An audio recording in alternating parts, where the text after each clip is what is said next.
Bonjour à tous. Est-ce que vous m'entendez correctement? J'ai l'impression que ça fonctionne bien. Et on commence tout de suite très chaud mes slides avec ce groupe. Est-ce que dans la salle, vous connaissez ces 5 hommes?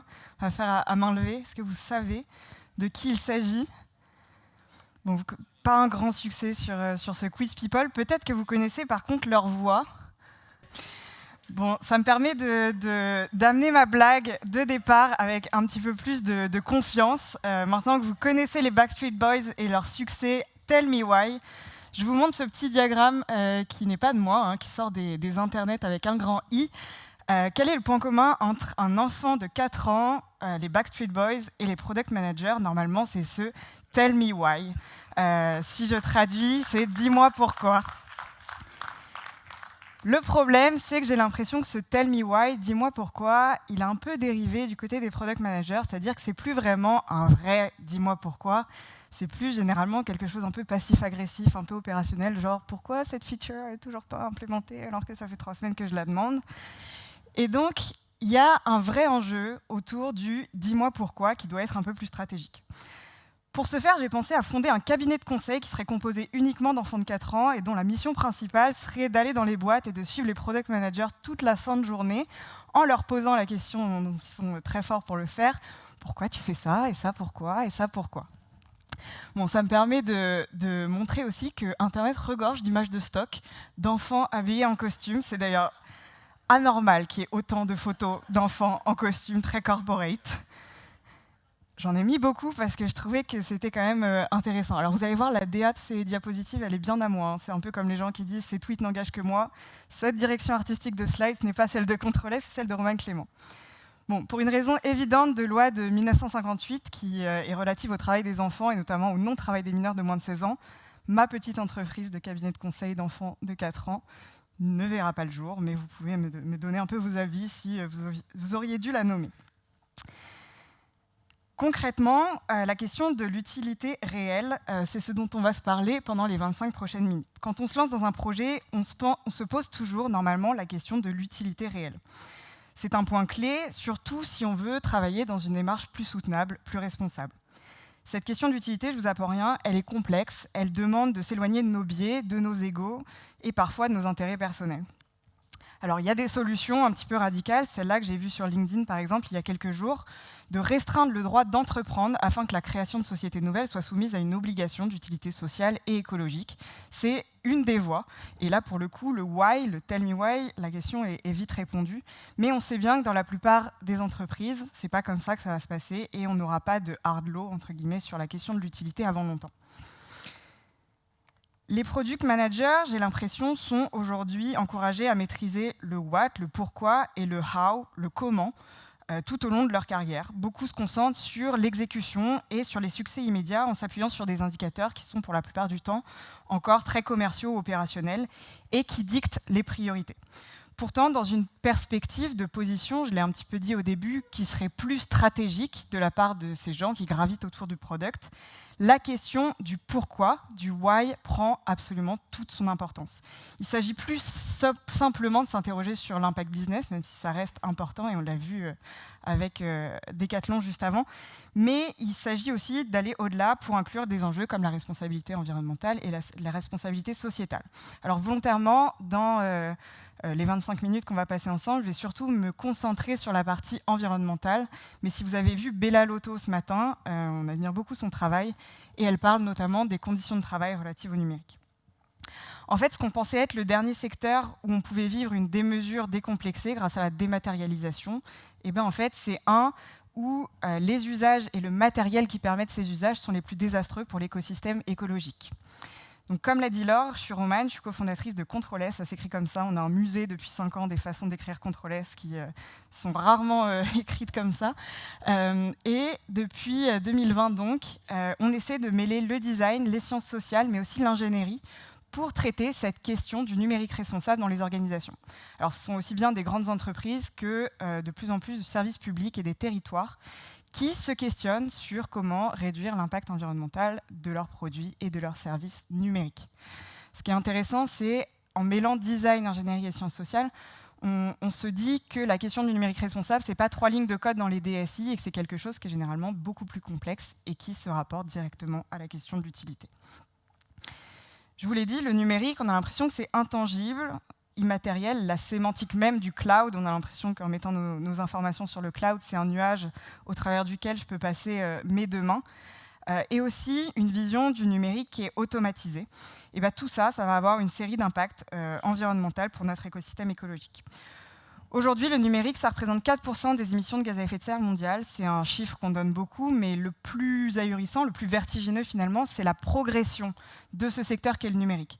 En 2030, on considère que les émissions de gaz à effet de serre, enfin on considère, l'ADEME-ARCEP considère, moi je ne considère rien sur ces projections, mais que ce sera plus 45% et surtout en 2050, plus 187%, avec une augmentation extrême de nos équipements. Alors on le verra, la question des équipements, on peut se dire, on en est loin finalement, mon ordi, c'est pas moi qui le construis, data center, c'est pas mon dos.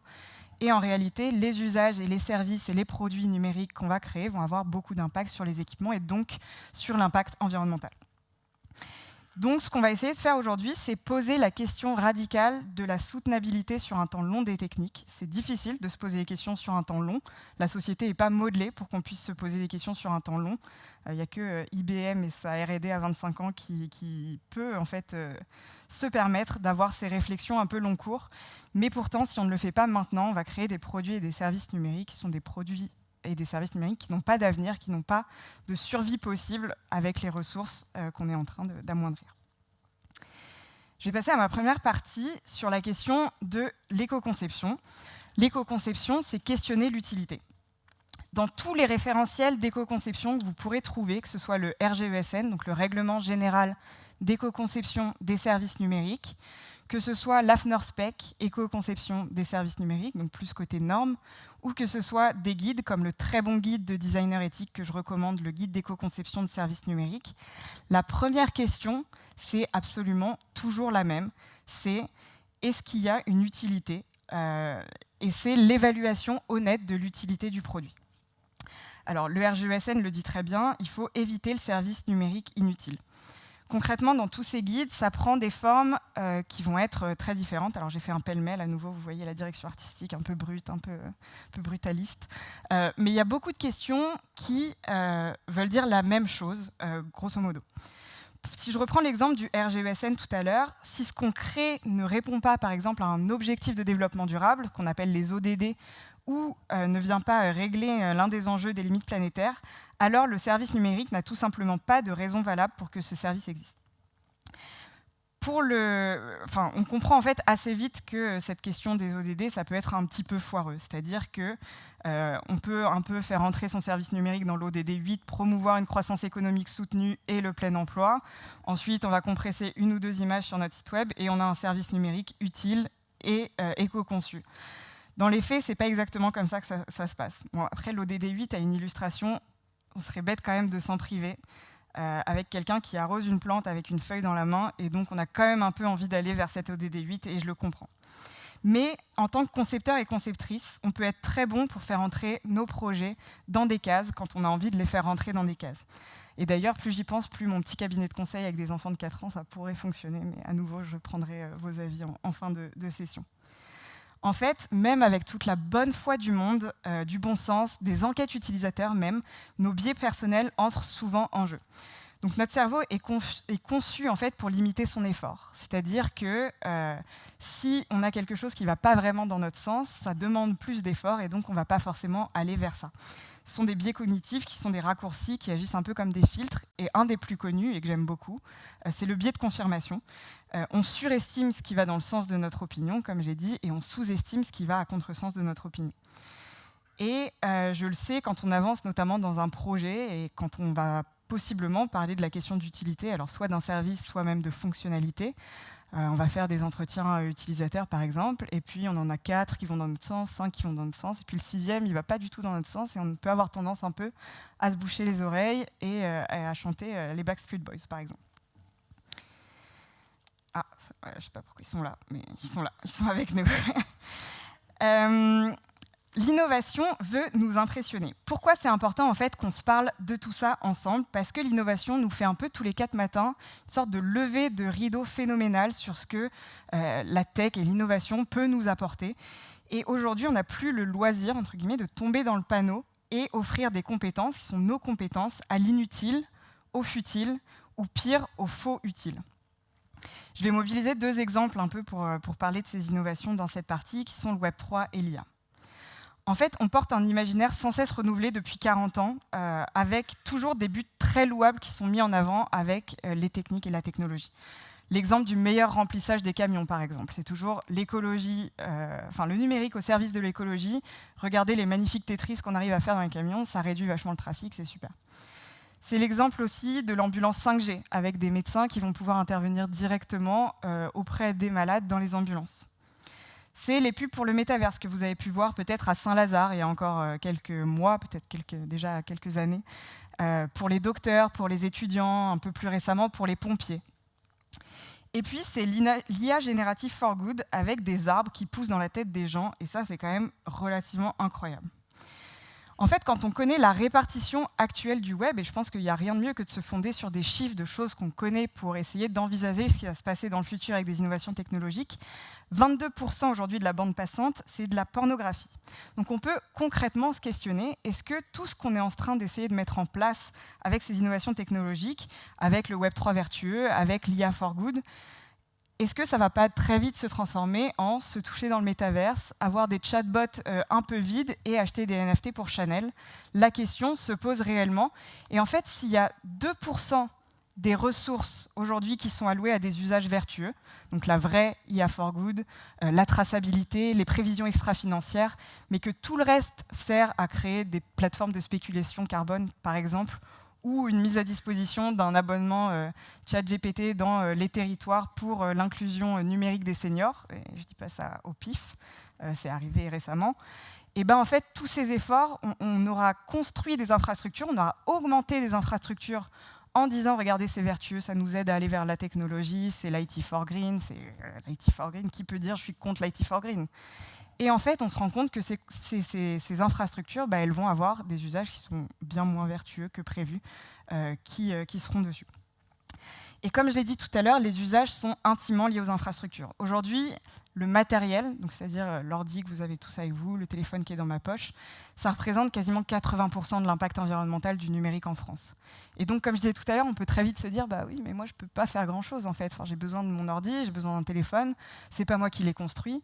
Oui, mais en fait, les usages, les produits ou les services numériques que vous allez créer vont permettre, en fait, ces infrastructures. On est à la Cinémathèque, donc je trouve que l'exemple est assez opportun. Mais l'exemple de Spider-Man, par exemple, Spider-Man qui sort en 4K. Est-ce que c'est parce que Spider-Man est sorti en 4K initialement qu'on a désormais au Darty de Châtelet des écrans gigantesques qui permettent de diffuser du 4K? Ou est-ce que c'est parce que ces écrans sont sortis qu'ensuite on a eu une prod de Spider-Man en 4K? En fait, tout est intrinsèquement lié et c'est super important de se dire quand je conçois quelque chose, une innovation technologique quelle qu'elle soit, quelles sont les implications en termes d'infrastructure derrière. J'ai un peu déjà parlé d'IA, mais je continue le focus avec son coût environnemental aujourd'hui. Et l'IA, c'est l'exemple même du numérique dont j'ai parlé tout à l'heure, d'un numérique qu'on a l'impression qu'il est immatériel, qu'il est intangible, qu'il est automatisé. C'est pas vrai. Et d'ailleurs, le sujet des travailleurs du clic, j'ai mentionné Bella Lotto tout à l'heure, c'est un très gros sujet sur l'IA. Quand vous voyez automatique avec une petite astérix, mais pas tous les week-ends et pas les jours fériés, on se pose vraiment la question de qui fait fonctionner ces IA au final. Et donc, la question de ce numérique intangible, immatériel, automatisé est d'ailleurs l'IA gratuite. Alors ça, on arrive un peu à la fin. Normalement, le free trial de l'humanité n'est plus véritablement encore d'actualité. Mais donc, on se rend compte que c'est partout. Et j'ai eu un rendez-vous il n'y a pas longtemps avec une conseillère municipale d'une ville à peu près 60 000 habitants qui me dit, dans leur tuyau, ils ont 11 projets d'IA. Et en fait, on voit tout de suite que l'implication sociale et environnementale de ces projets d'IA, elle n'est pas connue et ça va créer très vite des technologies zombies. C'est un terme que j'affectionne particulièrement, qui vient de José Alloy et qui nous dit qu'en fait, ce sont des produits, des services, des innovations technologiques qui sont déjà mortes à l'aune de ce qu'elles vont devoir consommer pour survivre. Et le pire dans tout ça, c'est que même quand on pensait bien faire, c'est-à-dire quand on pensait essayer de prendre un peu tout ça en compte, d'avoir des questionnements sur l'utilité, en fait, le produit vit, la V17 du produit naît, et vite on se rend compte que ce qu'on pensait utile et éco-conçu a dévié, a muté. Les innovations technologiques et même plus humblement les produits et les services numériques, c'est aussi beaucoup d'externalités négatives cachées, d'effets rebonds, d'effets d'empilement. Et dans la tech, les exemples ne manquent pas. J'aime bien donner l'exemple, par exemple, du passage de l'écran à tube cathodique, alors qu'on avait normalement tous au CDI, le gros écran, au passage à l'écran LCD. En fait, sur le papier, dans un tableau Excel, concrètement, le passage de l'un à l'autre, c'était une innovation qui, en termes d'environnement, était hyper intéressante. C'est-à-dire que énergétiquement, à diagonale égale, c'est-à-dire à taille d'écran similaire, le passage de l'écran à tube cathodique à l'écran LCD allait permettre un vrai gain énergétique. Le problème, c'est qu'on ne vit pas dans un tableur Excel, et tant mieux, parce que ce serait un peu froid, un peu des cases partout, ce serait horrible. Mais c'est surtout que, en fait, le passage d'une technologie à l'autre a surtout permis l'augmentation de la diagonale de l'écran et l'augmentation de la luminosité. Donc, ce qui était présenté comme un méga gain environnemental et énergétique initialement, en fait, c'est tout l'inverse qui s'est produit, c'est-à-dire qu'on a commencé à construire des diagonales de fou, sans parler du Trek à la Réunion, des très grandes télés, et surtout des luminosités extrêmement accrues et des usages pour ces écrans qui sont désormais absolument ultra divers. Donc ça, c'est un bon exemple de l'effet rebond. Un autre exemple, c'est celui de Carrefour Flash. Alors, je passe un peu du coq à l'âne, mais on va vraiment vendre une façade de facilité, d'avoir accès pour ces parents urbains hyper pressés à une proximité des produits de supermarché et notamment un gain de temps, parce que le principe de Carrefour Flash, c'était, puisque Carrefour Flash c'est terminé, mais c'était de rentrer dans Carrefour Flash, de flasher en fait son QR, ou je ne sais pas exactement comment ça fonctionnait, mais qui pouvait nous identifier comme clients, et ensuite de faire ses courses, donc d'aller prendre directement sur les rayons et dans les réfrigérateurs, et de sortir sans payer, puisque le paiement se faisait automatiquement grâce à une série de capteurs de vidéos et de balances intégrés qui permettaient de savoir exactement ce que vous aviez pris à quel moment. Et donc ça, c'est un peu une des innovations retail qui date pas encore d'hier, mais en fait, on s'est très vite rendu compte, comme je le disais tout à l'heure, que l'automatique derrière Carrefour Flash, que nenni, c'était des centaines et des centaines de travailleurs du clic en Inde qui analysaient, en temps réel ou pas, le principe de Carrefour Flash permettait notamment d'avoir un petit délai. Mais donc, c'était eux, en fait, qui faisaient le travail de cette automatisation. Et donc ça, c'est un effet qui est une externalité négative absolue de ce genre de produit ou d'innovation. Et puis, il y a la question aussi de l'effet d'empilement. J'ai pris l'exemple de la plateforme Vivatech, puisque, on le sait, dans l'événementiel ou même dans le secteur culturel de manière plus large, une énorme partie, un énorme pourcentage de l'impact carbone de ces événements, c'est le déplacement des visiteurs. Aujourd'hui, le Louvre, 99% du bilan carbone du Louvre, c'est les déplacements des visiteurs. Donc en fait, il faut aussi se dire que alors, le numérique, c'est important, mais il y a quand même des gros défis à adresser en parallèle. Et donc, on a vu un peu ces plateformes fleurir, alors très aidées par la crise du Covid, mais qui promettaient en fait de réduire l'impact environnemental lié au déplacement des visiteurs, puisque ces visiteurs allaient arrêter de se déplacer pour pouvoir assister aux événements de manière digitale. Il y a eu plusieurs mots qui ont gravité autour de ces innovations-là. Ce dont on s'est en fait assez vite rendu compte, c'est qu'il n'y avait absolument pas de remplacement, mais que c'était un effet d'empilement. Après, notamment à la sortie du Covid, quand les gens ont pu se déplacer à nouveau. Et donc, quelque chose qui était présenté comme vertueux et venant remplacer un usage qui était problématique, l'usage du déplacement, et en fait, ça n'a pas du tout eu l'effet escompté. Et puis, il y a ceux où on n'ose même pas les regarder dans les yeux, tant l'utilité crevait les yeux initialement. Je parle notamment de Vinted ou de Blablacar, avec des effets rebonds, avec des effets d'empilement et des problématiques liées à chacun de ces services. Et ça fait mal au cœur de le dire, parce qu'en fait, on voit mal comment ça peut être problématique. Et en fait, Vinted, quand on creuse un peu, c'est l'arrêt quasi total des dons aux filières solidaires et de réinsertion professionnelle. C'est l'élargissement des envois hors frontières. Aujourd'hui, je peux envoyer un débardeur à 50 centimes en Irlande. Je crois que l'Irlande vient de s'ouvrir sur Vinted. Et c'est le fait d'acheter aussi beaucoup plus. Donc l'idée derrière tout ça, c'est de rappeler qu'on doit penser à ces impacts très très en amont, bien avant que le produit soit lancé. Et c'est un vrai luxe, je le sais, on ne va pas se mentir. Ça demande du temps et la société n'est pas dimensionnée pour penser au long cours. Ça demande aussi des compétences de projection et surtout une vraie capacité à sortir de notre vision un peu limitée d'un produit ou d'une innovation. C'est indispensable cependant si on veut vraiment éviter de simplement déplacer le problème et de créer des technologies zombies comme j'ai défini un petit peu plus tôt. Ok, mais du coup, qu'est-ce qu'on fait quand on peut même plus créer Vinted sans se faire taper sur les doigts? C'est une très bonne question. J'ai mis un petit peu ironiquement cette phrase que j'ai barrée parce qu'il faut prendre des décisions sur la parole collective des choix communs pour une société sombre. Et j'ai un peu l'impression que c'est la conclusion de tous les talks et en fait personne ne sait ce que ça veut dire. Oui, on doit prendre des décisions collectives, mais ça veut dire quoi? C'est quoi le collectif? Où est-ce qu'on prend ces décisions? Vers où on va finalement? Et en fait, ce que je voulais montrer, c'est que je pense qu'il y a des choses à faire, d'intégrer l'éco-conception. Alors là, je n'ai pas parlé pour le coup d'éco-conception très opérationnelle, mais je suis très ouverte à en discuter avec vous plus tard si la question vous intéresse. Mais donc, il faut intégrer l'éco-conception dans le sens étape, cycle de vie, c'est-à-dire du bon dimensionnement de l'innovation ou de la fonctionnalité ou du produit ou service numérique jusqu'à son décommissionnement, qui est généralement le grand oublié de ces sujets-là, et se dire aussi que c'est une vraie compétence d'avenir. C'est-à-dire qu'il faut remettre de l'intelligence dans son travail. C'est dur, j'utilise cette expression parce que récemment, on travaille avec quelqu'un qui est très engagé sur les sujets numériques responsables, et sa direction a commencé à couper court à toutes les actions pour lesquelles il était engagé en lui disant « arrête de mettre de l'intelligence dans ton travail », et j'ai trouvé ça particulièrement dur. Mais concrètement, il faut s'offrir le cadre pour agir. S'offrir le cadre pour agir pour une vraie éco-conception, ça veut dire réussir à trouver ces espaces-temps, en fait, où on se pose la question, où on fait ce pas de côté et où on essaie d'avoir cette vision systémique, finalement. Et c'est là que je voulais vous présenter 2 exemples assez concrets de ce qu'on a pu faire chez Control S. Alors c'est là que vous voyez que la direction artistique de mes diapositives n'est pas celle qu'on utilise habituellement, puisque là c'est tiré de notre portfolio. Mais on a notamment essayé de travailler directement avec les designers chez Possible Future à l'époque sur les enjeux du numérique responsable et de l'éco-conception. Donc on a eu tout un après-midi sur plusieurs jours avec ces équipes de designers où en fait on a travaillé sur des projets sur lesquels ils avaient déjà travaillé. Donc nous on a fait un petit peu un travail avec eux de se dire qu'est-ce qui aurait pu être changé maintenant qu'on connaît les effets rebonds, les effets d'empilement, les externalités négatives? En fait, comment on aurait pu faire ce pas de côté à ce moment-là, au moment où on a fait cette mission?